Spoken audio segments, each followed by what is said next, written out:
Goshamahal MLA Raja Singh కుండ బద్దలు కొట్టినట్టు మాట్లాడుతుంటారు. ఇటీవల సొంత బీజేపీ నేతలపై ఓ రేంజ్లో మాట్లాడేశారు. కేంద్ర పెద్దలు సైతం తలలు పట్టుకునేలా స్థానిక నేతలను ఏకిపారేశారు. తాజాగా రాజా సింగ్ మరోసారి చేసిన షాకింగ్ కామెంట్ బీజేపీ నేతలను మరింత ఇరుకున పెట్టేలా చేసింది. తన పుట్టినరోజున సీఎం రేవంత్ శుభాకాంక్షలు చెప్పడం ఆనందంగా ఉందన్న రాజా సింగ్ సొంత పార్టీ నేతలు కనీసం విష్ చేయలేదని ఆయన వాపోయారు.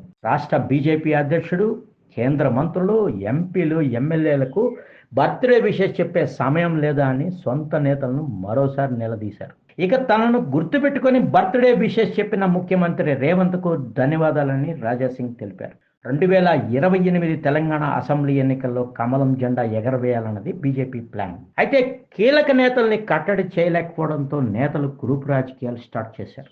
ఈ క్రమంలోనే రాజా సింగ్ ఇలాగైతే అధికారం ఎలా తెచ్చుకుంటామంటూ ప్రశ్నల మీద ప్రశ్నలు సొంత నేతలపైన విసురుతూ పార్టీని మరింత ఇరుకున పడేస్తున్నారు. రానున్న జిహెచ్ఎంసీ ఎన్నికలకు ప్రధాన పార్టీలు సమాయత్తమవుతున్న తరుణంలో రాజా సింగ్ మాటలతో బీజేపీ నేతలు మేల్కొంటారా లేదా సేమ్ కంటిన్యూ అంటారా అనేది వేచి చూడాలి.